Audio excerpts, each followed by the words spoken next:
எனக்கு தெரிஞ்சதெல்லாம் குத்து பாட்டு, ராப், அப்புறம் ஃபோக் ராப் தான். இவ்வளவு நாளா இப்படி ஒரு இசை இருந்துச்சுன்னு எனக்கு தெரியாது. ஆமாம், நீ பாரதியார் பாடல்கள் பாட இருக்கியா? அது எல்லாமே தமிழ் இசை பாடல்கள் தான்.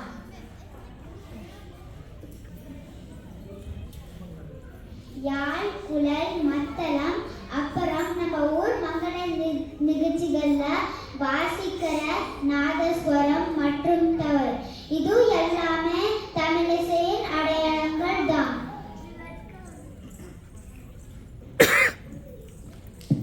தமிழிசை என்பது தமிழ் மொழியில் அமைந்த இசை மரபை குறிக்கும். இது உலகின் மிக தொன்மையான இசை வடிவங்களில் ஒன்று. இது தமிழின் அழகையும் தனித்துவத்தையும் கலாச்சாரத்தையும் பிரதிபலிக்கிறது. இது பாரம்பரிய கர்நாடக இசை, நாட்டுப்புற இசை என பலவிதமான இசை வடிவங்களை உள்ளடக்கியது. சரி, வாங்க இப்போ நம்ம ஆசான் திருப்புவனம் ஆத்மநாதன் அவர்கள் சொல்லித்தந்த தமிழின் சிறப்பு என்ற பாடலை தமிழிசையில் பாடலாமா?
எனக்கு இந்த பாடல் எப்படி இருந்துச்சு?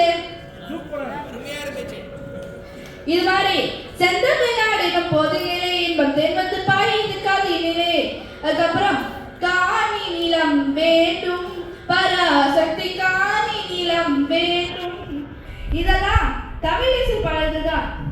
அது மட்டுமா, ஆடுவோமே பல்லு பாடுவோமே ஆனந்த சுதந்திரம் அடைந்து விட்டோம் என்று, மற்றும் நம்ம கேபி சுந்தரம்பாள் பாட்டி பாடிய ஞானப்பழத்தை பிழிந்து, மற்றும் நம் எம்எஸ் சுப்பலட்சுமி பாடிய காற்றினிலே வரும் கீதம், இந்த மாதிரி புகழ்பெற்ற பாடல்கள் தான் தமிழ் இசை பாடல்கள் தான்.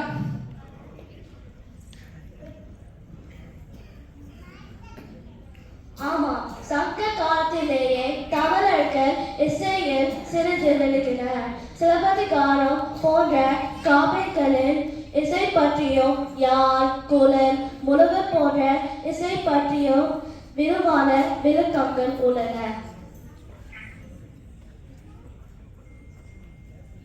ஆமாம் நண்பர்களே, இந்த இசையில் ராகம் என்று அழைக்கப்படுவதை அந்த தமிழர்கள் பண் என்று அழைத்தனர். தேவாரம், திருவாசகம் போன்ற பக்தி இலக்கியங்கள் குறிப்பிட்ட பண்களிலேயே பாடப்பட்டன. தமிழ் என்பது இயல், இசை, நாடகம் ஆகிய முத்தமிழின் சங்கமம்.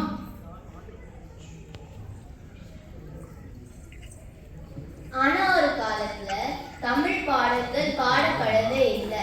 அதனால் 20ஆம் நூற்றாண்டின் தொடக்கத்தில் தமிழ் இசை இயக்கம் உருவானது. மற்ற மொழி பாடல்களுக்கு நடுவே தமிழ் மக்களுக்கும் புரியும் வகையாக தமிழ் பாடல்களுக்கு முக்கியத்துவம் கிடைக்க ராஜா சர் அண்ணாமலை செட்டியார் போன்றோர் மிகவும் பாடுபட்டனர். சரி வாங்க, இப்போ தமிழிசை பாடலோடு தமிழை உயர்த்தி ஒரு ஆட்டம் போடலாமா?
ரொம்ப சந்தோஷம்.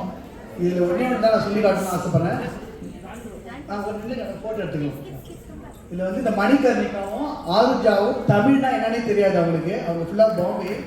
இந்த பாட்டை பார்த்துட்டு அந்த பொதிய பிறகு தமிழை ஃபுல்லாக மனப்பாடம் பண்ணாங்க, ஸ்கிரிப்டே இல்லாமல் அதை புரிஞ்சுக்கிட்டு வந்து ஆடினாங்க. அதை மட்டும் நான் சொல்லணும்னு ஆசைப்பட்டேன். ஸோ வாழ்த்துக்கள்.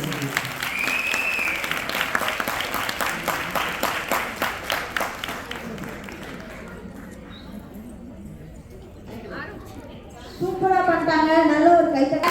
மாணவர்கள் தாமரை சரவணகுமார், ஜீவன் சரவணகுமார், கயல் கார்த்திகேயன், ஆராதனா ஐயப்பன், மணிகர்ணிகா டோர்னிகர், டான்சிங் ரவி, யஷ்வந்தா பாக்யராஜ், காவ்ய கயல் சுந்தர பாண்டியன், ஜெய் ராஜ கணபதி, ரியா ராஜ கணபதி,